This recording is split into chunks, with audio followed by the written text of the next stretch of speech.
نہیں یہ نہ صرف ڈیلی آفٹر مارتھ ہے، یہ ایک پرٹیکولر رائٹ ونگ آئیڈیالوجی جو اس ملک میں اس نظام کو چلا رہی ہے، یہ اس کا پروجیکٹ ہے، اور سیدھے لگتا ہے کہ یہ کنٹرول کرنا چاہتے ہیں دوسرے مذاہب کو جو اس آر ایس ایس کی رائٹ ونگ آئیڈیالوجی کے ساتھ موافق نہیں ہے۔ اس ملک میں کانسٹیٹیوشن کے مطابق ہر مذہب اور ہر مذہب سے وابستہ لوگوں کو ان کے مذہب پہ فریلی اور بلا خوف عمل کرنے کی گارنٹی اور رائٹ ہے۔ اس طرح کی سرویلنسز، اس طرح کی انٹیمیڈیشن، اس طرح کا کنٹرول اس فریڈم آف پریکٹس پہ انفریجمنٹ، یہ کانسٹیٹیوشن کے ساتھ جاتی ہے۔ تو اور اس ریاست میں جب پہلے سے ہی ہماری سیکورٹی فورسز، ان کے سیکورٹی لیئرز ہے، سرویلنسز ہے، یہاں پہ آئی بی بھی کام کرتی ہے، سی آئی ڈی بھی کام کرتی ہے، ملٹری انٹیلیجنس بھی کام کرتی ہے، پیراملٹری فورسز کی اپنی سرویلنس لیئرز ہے۔ اچھا، جن انڈیویجولس کے بارے میں ڈیٹیلز مانگے جاتے ہیں، ایکسٹرا ڈیٹیلز مانگے جاتے ہیں، ان کے ڈیٹیلز بحیثیت سٹیزن پہلے ہی آپ کے پاس ہے، آدھار کارڈ آپ کے پاس ہے، آپ کے پاس ان کے ہر ایک طرح کے ڈیٹیل ہے۔ اب ایک خاص مذہب سے لے کے خاص مذہب سے وابستہ کچھ لوگوں کو جو اس مذہب کی تبلیغ کرتے ہیں، اس طرح سے آپ ایکسٹرا لیئر آف جو ہے سرویلنس کے دائرے میں لائیں گے، اس سے سیدھے لگتا ہے کہ ان کو ڈرانے کی کوشش ہے۔ دوسرا، اس مذہب کی پریکٹسز کو کنٹرول کرنے کی کوشش ہے۔ مسجدوں کے خطیبوں کو کہا جائے گا کہ اب جو بی جے پی کا فرمان کے حساب سے جو خطبہ ہوگا وہی پڑھا جائے گا۔ آر ایس ایس ان کے لیے خطبہ بھیجا کرے گی جمعے کے دن کہ اس طرح کا خطبہ پڑھا جائے، اور اس طرح کا خطبہ پڑھنے کی اجازت نہیں ہے۔ تو فنکشننگ آف دا ریلیجن، اس کو کنٹرول میں لائے، یہ اس طرح کی کارروائی مجھے لگتی ہے۔ اور صاحب جس طریقے سے اگر آپ کیسے دیکھتے ہیں، کیونکہ آج U S president Donald Trump نے بھی کہا کہ جو بھی ملک ایران کے ساتھ ٹریڈ کرے گا ان پہ ایکسٹرا 25% ٹیرف جو ہے لگا دیا جائے گا یو ایس میں۔ ایران میں جو اندر حالات ہے، ماحول ہے، جو لوگوں کی ناراضگی ہے اپنے حکومت کے ساتھ اقتصادیات کو لے کے، وہ ان کے اندرونی معاملات ہیں، اور اس میں کسی بھی باہری ملک کو مداخلت کرنے کی جوازیت ہی نہیں ہے۔ اچھا، جو لوگ اس بارے میں بات کرتے ہیں، امریکہ اور اسرائیل، ان کے پاس وہ مورل اتھارٹی ہی نہیں ہے کہ وہ اس معاملے پہ بات کرے۔ جو جس طرح کا جینوسائیڈ غازہ میں کیا گیا اسرائیل کے ذریعے یا زائنسٹ رجیم کے ذریعے، تب کیا اس طرح کی ریڈ لائن اسرائیل کے لیے ڈونلڈ ٹرمپ نے رکھی تھی کہ اگر لوگوں کو وہاں پہ مارا جائے گا تو ہم اسرائیل پہ حملہ کریں گے؟ تو یہ ڈوئل سٹینڈرڈز ان کی امپیریلسٹک پالیسیز کو خود بے نقاب کرتی ہے۔ جو امپیریلسٹک پروجیکٹ لے کے دنیا کو امپیریلسٹک پروجیکٹ کے حساب سے دیکھتے ہیں، اس کو انہیں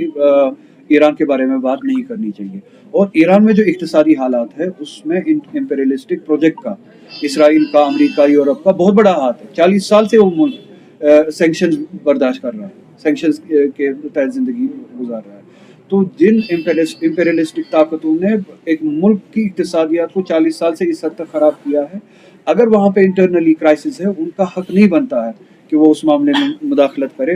اور جو ڈیموکریسی کی بات کرتے ہیں، جو جمہوریت کی بات کرتے ہیں کسی ملک کے لیے، ان کے لیے بہتر ہوگا کہ وہ جمہوریت کے بارے میں بات نہ کرے، کیونکہ وہ اس کی ریپلیسمنٹ ایک شاہی نظام کو دیکھنا چاہتے ہیں،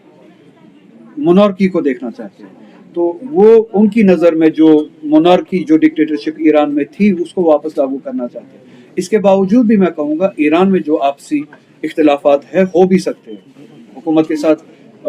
ناراضگی ہو سکتی ہے، حکومت کی کوتاہیاں بھی ہو سکتی ہے، اور وہ حکومت کی جو کوتاہیاں ہے، جو ناراضگیاں ہیں لوگوں کی، وہ ان کے اندرونی معاملات ہیں، ہمیں ان معاملات میں اترنا نہیں چاہیے۔ اگر صاحب جس طریقے سے اگر دیکھیں جن مدعوں پہ بات ہوئی، اور دوسری بات یہ کہ یہاں کا جو لوکل لیول وہ بھی مسنگ ہے، وہ یہاں پر ہوئی ہے۔ بہت اچھا سوال آپ نے کیا۔ میں یہاں پہ آیا، اسن کے لوگوں نے مجھے بہت ٹائم سے بلایا تھا، اور انہوں نے کہا تھا کہ کچھ معاملات کے بارے میں ہمیں بات کرنی ہے، اور سارا سری نگر جانتا ہے کہ اسن کا سب سے بڑا معاملہ کیا ہے، جس کے بارے میں یہاں پہ لوگوں نے آج بات کی، وہ گاربیج ڈمپنگ کا ہے۔ اسن میں آبادی کے بیچوں بیچ گاربیج ڈمپنگ کی جاتی ہے، اور اب بہت سالوں سے یہ ڈمپنگ اتنی ایکیومولیٹ ہو چکی ہے کہ وہ 100 میٹر سے بھی زیادہ وہ پہاڑ بن چکا ہے۔ اور یہ آپ پوری دنیا میں ایک ایسا ملک ہوگا جہاں پہ آبادی کے بیچوں بیچ گاربیج ڈمپنگ کی جاتی ہے، جو رائٹس کے خلاف ہے، جو ہیومن ڈگنیٹی کے خلاف ہے، جو ہیومن لائف کے ویلیوز کے خلاف ہے، جو قانون کے خلاف ہے، ہیومن رائٹس کے خلاف ہے۔ اچھا، یہ پہلا ایسا ملک ہوگا، یہ واحد ایسا ملک ہوگا جہاں ایک واٹر باڈی کے بیچوں بیچ ڈمپنگ کی جاتی ہے, گاربیج ڈمپنگ کی جاتی ہے. پوری دنیا میں ہم دیکھتے ہیں کہ واٹر باڈیز کو بچانے کی کوشش کی جاتی ہے. یہ ایسا پہلا ملک ہوگا اور یہ ہماری ریاست ایسی ہوگی جو اللہ تعالیٰ کی دی گئی واٹر باڈی کے بیچ میں ڈمپنگ کر کے تباہی کرتی ہے. یہ ایسی پہلی ریاست ہوگی, ایسا پہلا ملک ہوگا جو اسکمز جیسا ہاسپٹل, ملٹی اسپیشلٹی ہاسپٹل جو ہے اس کے سامنے گاربیج ڈمپنگ کرتا ہوں. تو آپ کے ذریعے سے بھی جو یہ ابھی بات ہوئی, میں گورنمنٹ تک, جو ہماری الیکٹڈ گورنمنٹ ہے, ان تک یہ بات پہنچانا چاہوں گا کہ اس بارے میں اسن کے لوگوں کے ساتھ بات کی جائے. انہیں یہ بتایا جائے کہ گورنمنٹ نے ڈمپنگ گاربیج مینجمنٹ کے لیے کیا پلانز بنایا ہے, اور ڈمپنگ سائٹ کو یہاں سے ہٹانے کے لیے کیا پلان بنایا ہے, اور جہاں پہ بھی ان کو یہ سائٹ بدلنی ہے وہاں پہ مینجمنٹ کے لیے کیا پلان بنایا ہے, اس واٹر باڈی کو ریکور کرنے کے لیے کیا پلان بنایا ہے. تو میں خود بھی ایڈمنسٹریشن سے بات کروں گا, آپ کے ذریعے بھی الیکٹڈ گورنمنٹ سے یہ سوال پوچھنا چاہوں گا. میں کچھ عرصے تک ان کے جواب کا انتظار کروں گا. اس کے بعد اگر ان کے ساتھ ان کے حقوق کے لیے ان مشکلات سے نجات دلانے کے لیے مجھے اگر ان کے ساتھ بیٹھنا بھی پڑے, میں بیٹھنے کے لیے بھی تیار ہوں اور لوگوں کے ساتھ. آغا صاحب, جاوید احمد رانا نے حال ہی میں بیان دیا ریزرویشن خالی آغا صاحب کا مسئلہ نہیں, یہ ہم سب کا. کوئی اور سوال پوچھیے. بنگلہ دیش میں جو ہے مائنورٹیز کنٹینیوسلی ان پہ ٹارگیٹ کیا جا رہا ہے. کل بھی بنگلہ دیش میں جو مائنورٹیز کے ساتھ ہو رہا ہے, میں ذاتی طور پہ اسے اسی طرح سے دیکھتا ہوں جس طرح سے غزہ میں مسلمانوں کے ساتھ قتل عام کو دیکھتا ہوں, جس طرح سے ہندوستان میں جب مائنورٹیز کو لنچ کیا جاتا ہے اس کو دیکھتا ہوں. مائنورٹیز جہاں جو بھی ہو, چاہے ہندو ہو بنگلہ دیش میں, چاہے مسلمان ہو ہندوستان میں, یا بے گناہ انسان یا انسان جہاں بھی ہو, چاہے غزہ میں انسان, جس کو بے گناہ مارا جائے, جو مارنے والا ہو وہ دہشت گرد ہے, وہ زیادتی کرتا ہے, وہ صہیونی ہے, وہ طاغوتی ہے. تو مائنورٹیز کو اگر بے گناہ قتل کیا جاتا ہے بنگلہ دیش میں, وہ مارنے والا جو ہے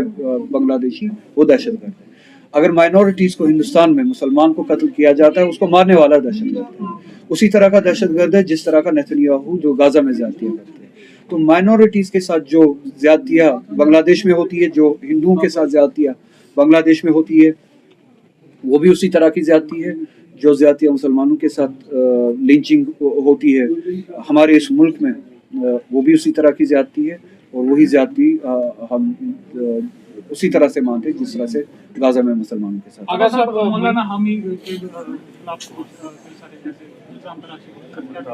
وہ اپنا جواب خود دے, اور مجھے لگتا ہے کہ الزامات کے ذریعے لوگوں کو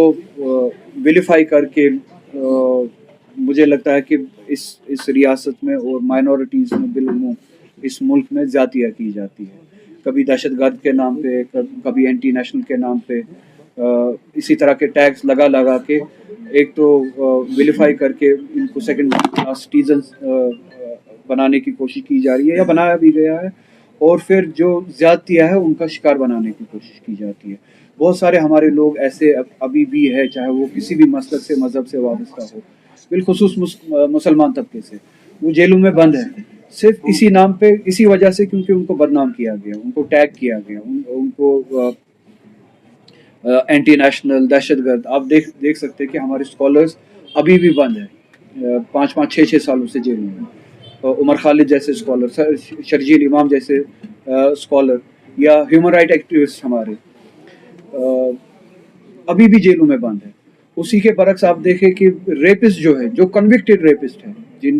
جن کو سزا مل چکی ہے کورٹس کے ذریعے, ان کو بارہا بیل ملتی ہے. تو فرق مذہب کی دکھتی ہے, وہ ایک مذہب سے وابستہ ہے, یہ دوسرے مذہب سے وابستہ ہے.